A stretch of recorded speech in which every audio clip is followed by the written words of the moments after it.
Morning everybody. I've got a time limit of 10 minutes, so I'm going to try and round this up in about 8. What the hell a magnet does and why it does it. What we've actually got is two magnets here, and why do they stick together and why do they pull apart?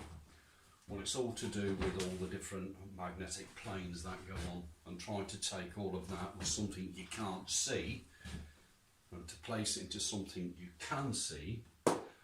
I built a device that I call the magnetic holographic imaging system, which allows you to see each of the individual magnetic fields.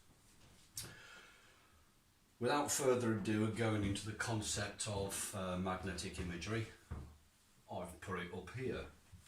So we've got a magnet in the middle, and we know we've got a north and the south, and both the north and the south provide two fields, not one.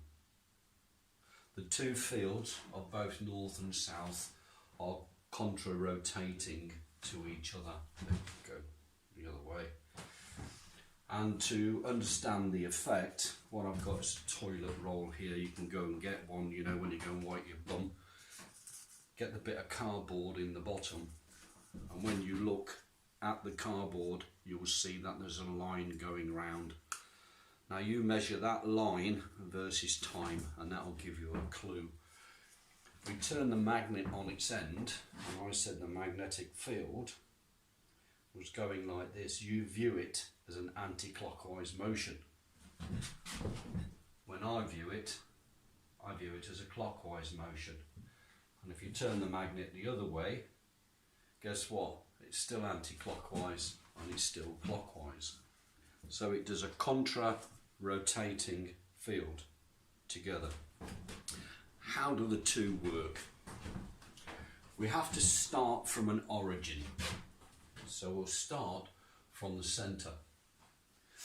And we'll say that the field comes out. I don't want anyone telling me it's going the wrong way. This is purely to explain to people what's going on. So the field goes in like this, okay, and it comes out as a centripetal force at the centre, and we have a centrifugal force at the outside. Now this one is part of that, so it's like a great big bubble on both ends. Now the clever bit, the outside one here pulls back in to the centre of the magnet.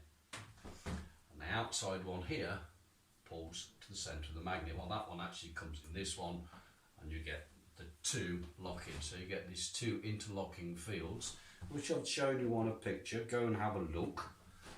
So you've got 1, 2. So you've got twice the input force to the one output force.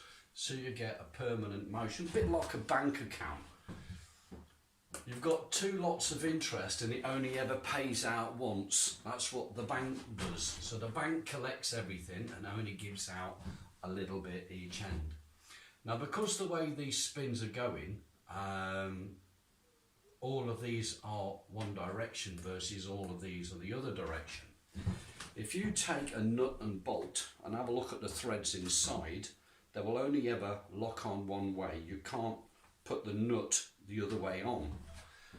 Well, if you can imagine a nut and bolt as the nut and bolt, then which are permanently in motion, when you align the nut and bolt up, they go and lock together. Whereas you try and put it the other way, you can do all day long and they're never going to join together. So that's why magnets stick or repel. It's due to the spin of the magnetic plane. And as I said, we've got this weird like butterfly shape, if you can imagine, with a 2-to-1 output. So when you take all of that and you plot it like this, we've got all the red and we've got all the blue. So the red comes out like a sinusoidal wave and the blue comes out as a sinusoidal wave. And when we apply Einstein's equation to it, you've got to start scratching your head, is because he never said plus and minus up here. All he said was m, which he said is the mass. So we've got the mass of plus and minus because we've got a plus and we've got a minus. We've got a plus and we've got a minus. So it's the plus and minus. So the energy of the mass of plus and minus equals C2. not c squared, it's c2. The constant is based on the constant of south and the constant of north. So we have 2 times the constant and two lots of mass equals the energy within inside the magnet. And when you take that and you apply it here, you have the sum of the double differential of plus minus equals 0. That's why you can't get nothing out of a magnet when you look at it in its simplest forms. But because you now know that this exists, you can extract that energy. That's how the product that I built called the RPP works. It splits that energy apart. If we now carry this over this side and say what the hell's going on the line, why does that not work correctly? Why did he get it wrong? Not once but twice. We can actually say the energy is equal to 0 of the constant, because the constant doesn't change to the centre, and we can say that the 0 is from plus and minus. So we've got the double differential of plus minus equals 0. So plus minus equals 0. If we now divide it by the inertia, which is 2 times, we get the energy which is coming out. That is why a magnet creates its own energy. It's not electric, it's ionic. A magnet draws its energy from itself and from the Earth's magnetosphere and all of the universal ionic transfer of energy throughout all time and space. Every time a magnet joins together, it increases its own potential. You will always end up with one north and one south, or one pair. So that gives you the result is, what is 1 plus 1?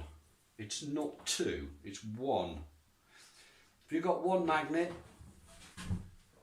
and you stick another magnet to it, 1 plus 1 is 1. You still only got one north and one south.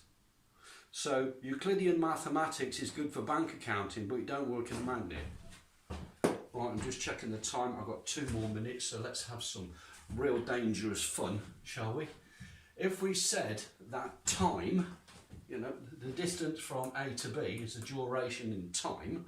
So if we make this magnet really, really big, we could actually say it takes 1 second to go from one end to the other at the speed of light. Well, that poses a problem. If from A to B is the speed of light, and you've got a curve of a field of energy, of an electronic or ionic energy going through here, because that curve is longer than a straight line, it means the time differential within inside a magnet is wrong. Therefore, if you take a set of magnets which are all north, and you take a set of magnets which are all south, and you align them correctly, like so, over the top of each other, they will line up, like so. In the middle, you're pulling all of the fields, all at the speed of light apparently, and you create a hole in time. That was the video that I sent up, and that was the one that was modified to remove the fact that 2 sets of magnetic fields correctly aligned right at the dead centre of that, and I mean it's almost at the atomic level. There's a dot, and that dot is accelerating one way or the other faster than itself, because it's a combination of all the fields. So you accelerate beyond the speed of light, and I'd like to produce me the person who says that that's not true. That's an interesting fact for you to look at. Thank you very much. Got to turn it off, running out of time.